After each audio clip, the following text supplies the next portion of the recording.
উফ, এখনো জ্বলছে। তোমাকে এসে থেকেই দেখছি ঘটিতে আঙুল ডুবিয়ে বসে আছো। কি হয়েছেটা কি? আর বলবেন না মহারাজ, আমার গিন্নি চলে যাওয়ার পর থেকে তো হাত পুড়িয়ে খাই। আজকে সত্যি সত্যি রান্না করতে গিয়ে হাত পুড়ে গেছে, তাই তো? হ্যাঁ মহারাজ, আপনি একদম ঠিক ধরেছেন। বেশ, বুঝলাম, কিন্তু এখনো গোপাল এলো না। মহারাজ, আপনার জন্য একটা পত্র এসেছে। কই কই দেখি।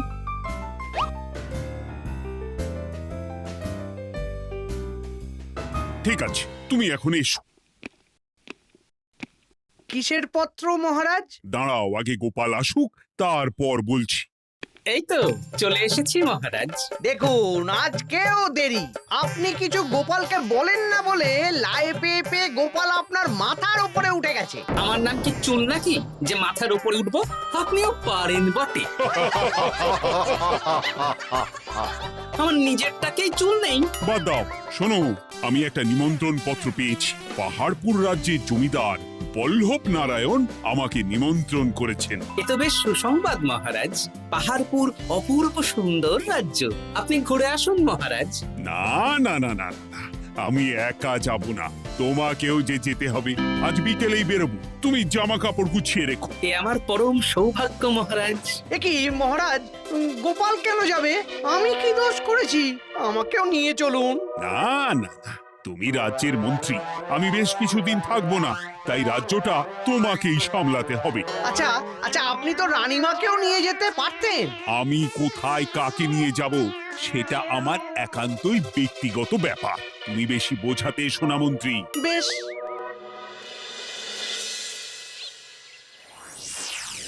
গোপাল গোপাল আর গোপাল, এই গোপালের জন্যে আমাদের কপালটাই মন্দ থেকে গেল।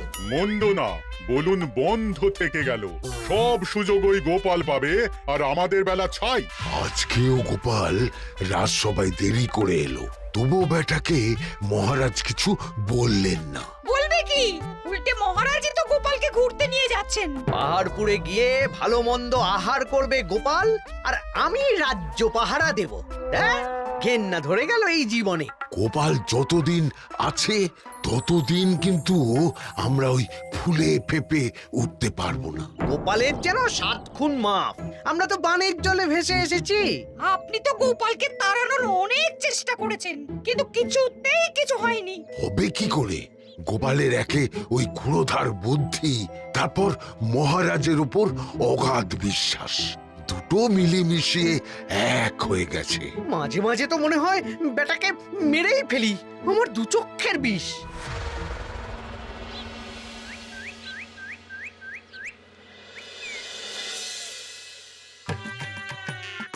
বলছি গিন্নি, কি এত তুমি পোটলায় বাঁধছো বলো তো? এত দূরের রাস্তা, তাই শুকনো খাবার ভালো করে বেঁধে দিচ্ছি। হ্যাঁ, তা কি কি দিয়েছো শুনি? ভিজে চিড়ে দিয়েছি, মুড়ি, নারকোল কুচো, চিনি দিয়েছি। হ্যাঁ, ব্যাস, আর কিচ্ছু দিতে হবে না। আমার সাথে তো মহারাজও যাচ্ছেন। আমি একটু বেশি করে দিয়েছি গো। দূর, সে কথা বলিনি। মহারাজ যাচ্ছেন তো, তাই মহারাজও নিশ্চয়ই রাজবাড়ি থেকে ভালো মন্দ খাবার নিয়ে আসবেন। যে যার নিজের তালে থাকে। কি আর করবো গিন্নি, উদরকে আদর করে যা সুখ তার অন্য কিছুতে নেই। বেশ বেশ, সাবধানে যেও। হ্যাঁ, তুমিও সাবধানে থেকো কিন্তু। আর নাতনি নাতনিগুলো এলে তাদের জানিয়ে দিও যে দাদু বেশ কিছুদিন থাকবে না। ঠিক আছে গো, ঠিক আছে। সাবধানে যাবেন মহারাজ।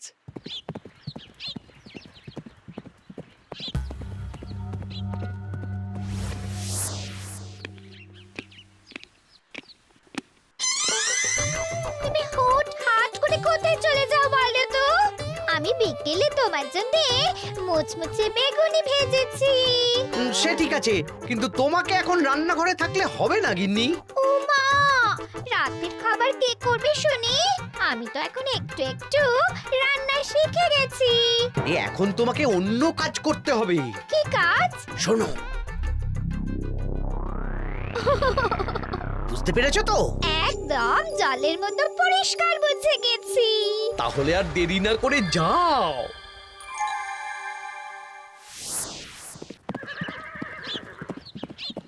মহারাজ একটা কথা বলতে পারি? বলো গোপাল। আমরা পাহাড়পুর জমিদার বাড়িতে যাচ্ছি কেন? তুমি তো জানো আমাদের সেনাপতি এখন একা একাই নিজের সংসার সামলায়। হ্যাঁ, ওই ঘটনার পর থেকে তো সেনাপতির জন্য ভালো পাত্রীও পাওয়া যায়নি। পাহাড়পুরের জমিদার বল্লভ নারায়ণের একমাত্র কন্যা এখন বিবাহযোগ্যা, তাই আমি আর তুমি দেখতে যাচ্ছি। সেনাপতিকেও সাথে নিয়ে গেলে হতো। না, আগে আমরা যাব, মেয়েটা কেমন সেটা বিচার বিবেচনা করে ফিরে আসবো। তারপর যদি সেনাপতি রাজি হয় তখন আমরা বাকি ব্যবস্থার দিকে এগোবো, তাই তো? একদম তাই। আর তোমার চেয়ে ভালো মানুষ চেনার ক্ষমতা আমার জানা আর কেউ নেই, সেই জন্যই তো তোমাকে নিয়ে এলাম। এ আমার পরম সৌভাগ্য মহারাজ।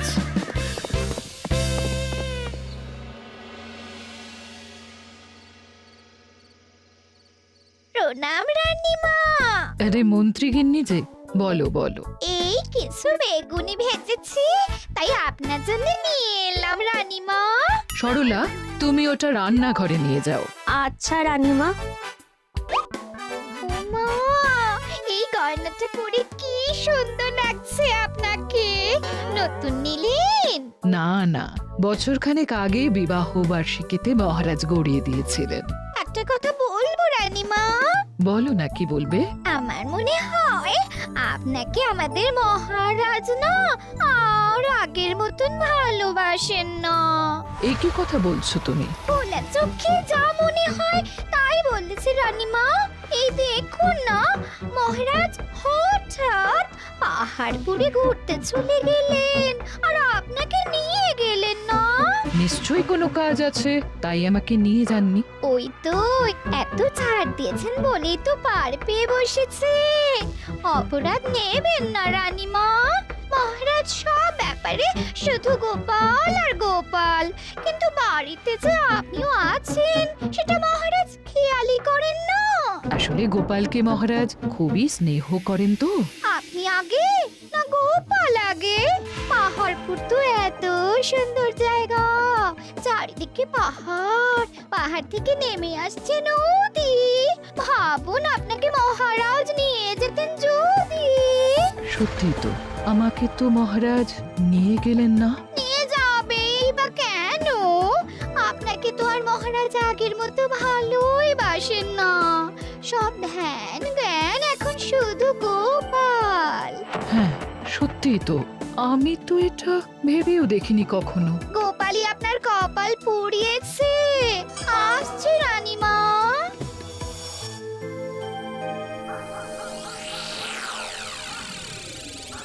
কি গো গিন্নি, আমি যেমন যেমন বলেছি তুমি তেমন তেমন রানীমাকে বুঝিয়েছো তো? হ্যাঁ হ্যাঁ, আমি একেবারে এমন ভাবে কানে পুষ্পন্ত ঢেলেছি, রানীমার কান মাথা সব সব ভরে গেছে। এবার শুধু মাঝে মাঝে ইন্ধন জুগিয়ে যেতে হবে, বুঝলে? তারপরে তোমার পথের কাঁটা ফাঁকা হয়ে যাবে। আর একবার গোপাল সরে গেলেই আর কোনো চিন্তা নেই। দু হাত ভরে রোজগার করবে গো।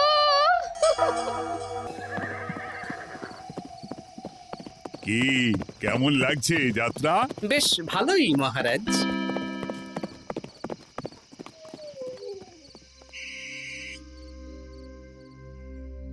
রানীমা, খাবার কি আমি এই ঘরে নিয়ে আসবো?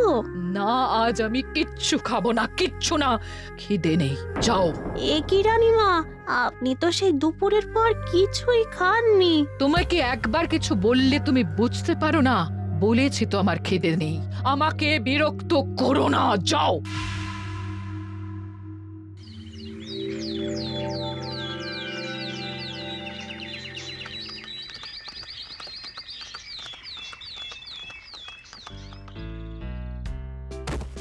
আসুন মহারাজ কৃষ্ণচন্দ্র, আসুন আসুন আসুন। কি সুন্দর জায়গাই পাহাড়পুর, মনে হচ্ছে বেশ কিছুদিন থেকে যাই। তা থেকে যান না। এখন যে কাজে এসেছি সেটা আগে করে নি, তারপর যদি সব ঠিকঠাক তখন তো আবার আসতে হবে। তাও ঠিক। এই বিমলা মা, এদিকে আয়। এই নিন কমলা লেবু শরবত। বেশ সুন্দরী দেখতে মহারাজ। নিজের মেয়ে বলে বলছি না, বিমলা সব কাজ নিজের হাতে করে। বাড়িতে পাঁচটা দাসী আছে, তাদের কাজই করতে দেয় না। বাহ বাহ বাহ, ভালোই তো। আপনার মেয়েকে তো বেশ লক্ষ্মীমন্ত দেখতে। ও অনেক ছোটবেলায় মাকে হারিয়েছে, কিন্তু নিজের ইচ্ছে পড়াশুনো, রান্না বান্না সব শিখেছে। যেমন হাতের রান্না, তেমনই মাথায় বুদ্ধি। রান্না তো খেলেই বুঝতে পারবো। হ্যাঁ, আজ দুপুরে সব রান্না তো নিজের হাতেই করছে। আমি ওকে কিছু প্রশ্ন করতে চাই। দাঁড়িয়ে আছো কেন মা? বসো। মহারাজ, আপনার অনুমতি নিয়ে আমি বিমলাকে কিছু প্রশ্ন করতে চাই। করো না। আচ্ছা বিমলা, তোমার বয়স কত? আসছে শ্রাবণে আমি 19 বছরে পড়ব। আচ্ছা, শ্রাবণ মাসে জন্ম, বর্ষাকালে। বেশ বেশ। আচ্ছা বলো তো, মেঘের ডাকে জল ছেড়ে ডাঙায় উঠে পড়ে, মানুষ তাকে হাতে পেলে নিয়ে যায় ঘরে, এটা কি? কই মাছ। বাহ বাহ, এবার বলো তো, এমন কোন জিনিস যেটা একান্তই তোমার কিন্তু অন্যেরা বেশি ব্যবহার করে? আমার নাম। বাহ বাহ বাহ বাহ বাহ, খুব সুন্দর খুব সুন্দর। আপনার মেয়ের মাথায় বুদ্ধি আছে। আচ্ছা আচ্ছা, আরেকটা প্রশ্ন করব।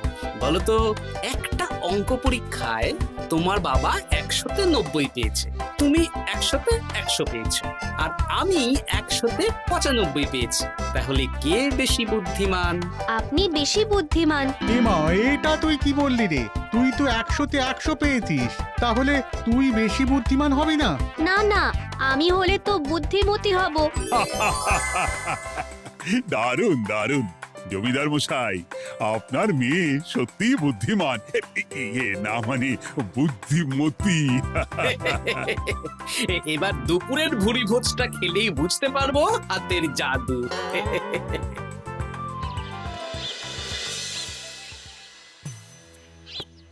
রানীমা, বেলা হয়ে গেছে, এভাবে না খেয়ে থাকবেন না, আপনার শরীর খারাপ করবে। তোমাদের মহারাজ আসুক, তারপরে খাবো। যতদূর জানি মহারাজ আগামীকাল সকালে ফিরবেন। বেশ, আমাকে একটু শরবত করে এনে দাও, আর কিছু খাবো না। আচ্ছা রানীমা। বুঝলি, আজ পুকুর ঘাটে গিয়ে যা শুনলাম না। কি শুনলে? রানীমা গতকাল বিকেল থেকে কিচ্ছু খাচ্ছেন না, মহারাজের ওপর রাগ করে। এখন রানীমার রাগ, এরপর ভাগ গোপাল ভাগ।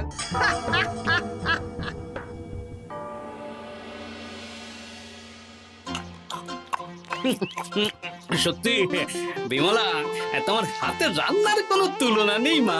আমাদের সেনাপতি তাহলে আর হাত পুড়িয়ে রান্না করবে না বলছো? সে যদি কর্তাগিন্নিতে রাগারাগি হয় তখন। মা আমার লজ্জা পেয়েছে। তা আপনাদের কোনো আপত্তি নেই তো? কি যে বলেন, আপনার রাজ্যের সেনাপতি বলে কথা। বলছি, বিমলাকে তো আমাদের সেনাপতি দেখলো না, তাহলে? বিমলার একটা তৈলচিত্র আছে, আমি আপনাকে বরং সেটা দেব, আপনি ওনাকে গিয়ে দেখাবেন। সেই ভালো হবে, আমাদের খুব পছন্দ হয়েছে। তাহলে সেনাপতি রাজি হলে আমরা বিবাহের তারিখ চিঠিতে জানিয়ে দেব। আচ্ছা মহারাজ।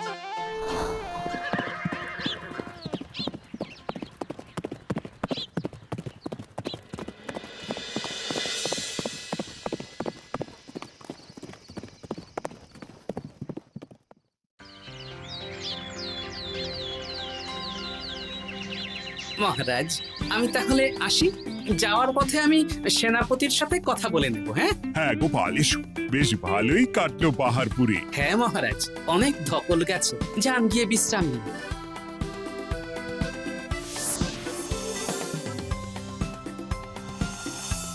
কি সেনাপতি, পছন্দ তো? হ্যাঁ, খুব পছন্দ হয়েছে গোপাল। তোমার চোখ তো দেখছি একেবারে জহুরির চোখ।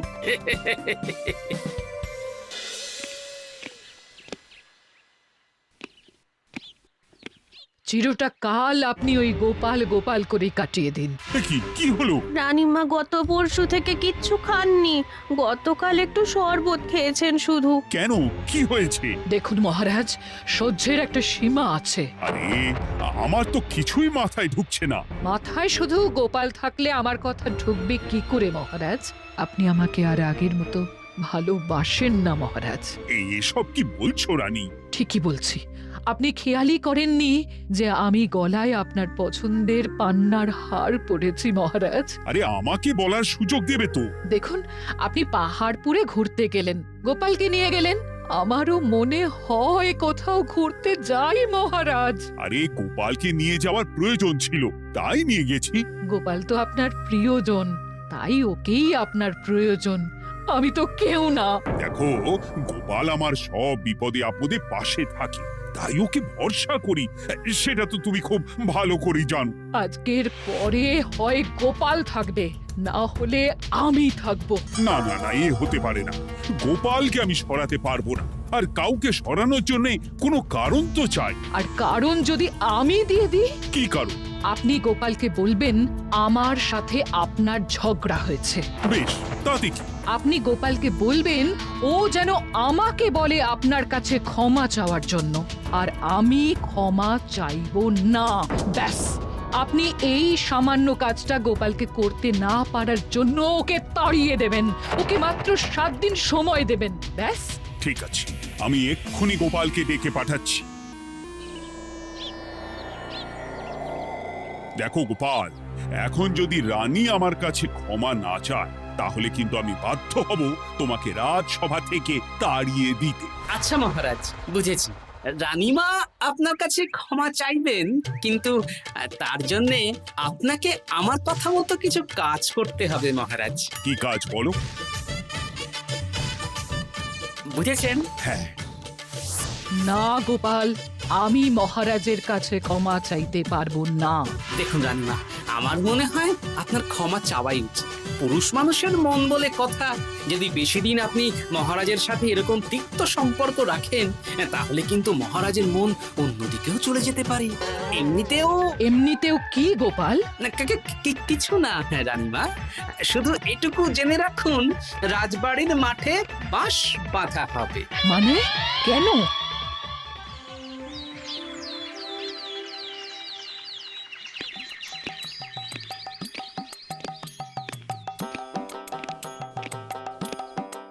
আসতে পারি মহারাজ? হ্যাঁ, এসো এসো। বলছি, আমি তাহলে জমিদার বাড়িতে বিবাহের দিনক্ষণ ওই চিঠি লিখে জানিয়ে দিচ্ছি। হ্যাঁ, জানিয়ে দাও গোপাল। আর কি কি কেনাকাটা করতে হবে সেটার একটা তালিকা বানিয়ে ফেলো। আচ্ছা মহারাজ, মেয়ের শাড়ি আপনি নিজে পছন্দ করে কিনবেন তো? হ্যাঁ, ওই শাড়িওয়ালাকে আজকে দুপুরেই আসতে বলো। আচ্ছা মহারাজ। বিয়ের শাড়ি, কেনাকাটা, এসব কি মহারাজ? সেসব বলা যাবে না রানী, সময় হলে জানতেই পারবে। তবে বিমলাকে অপরূপ সুন্দরী দেখতে, এটুকু বলতে পারি। দেখুন তো মহারাজ, ওই টোপরটা ঠিক আছে কিনা? একদম ঠিক আছে, খুব সুন্দর। শাড়িওয়ালা এক্ষুনি আসছে। আসছি মহারাজ। এসো এসো। তার জন্য শাড়ি লাগবে মহারাজ? রানীমার জন্য? না না, বিমলার জন্য। বিমলাকে?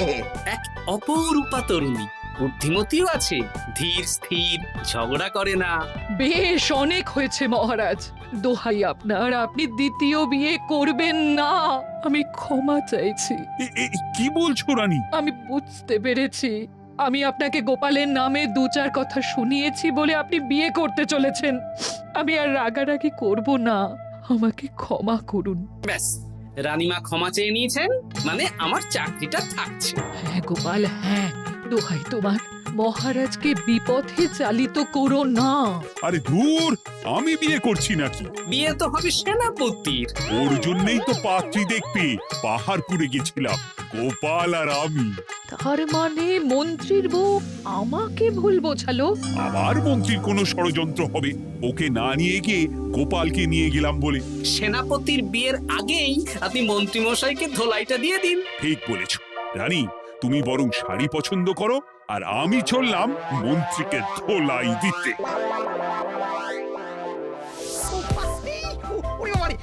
তুমি এত নীচ, হ্যাঁ? তোমার গিন্নিকে দিয়ে রানীর কানে বিষ ঢালা। ভুল হয়ে গেছে, ক্ষমা করে দিন। এখন মন্ত্রী মশাই ভ্যাঁ করছেন, কদিন পরে সেনাপতির বিয়েতে পে হবে ছাদনা তলায়।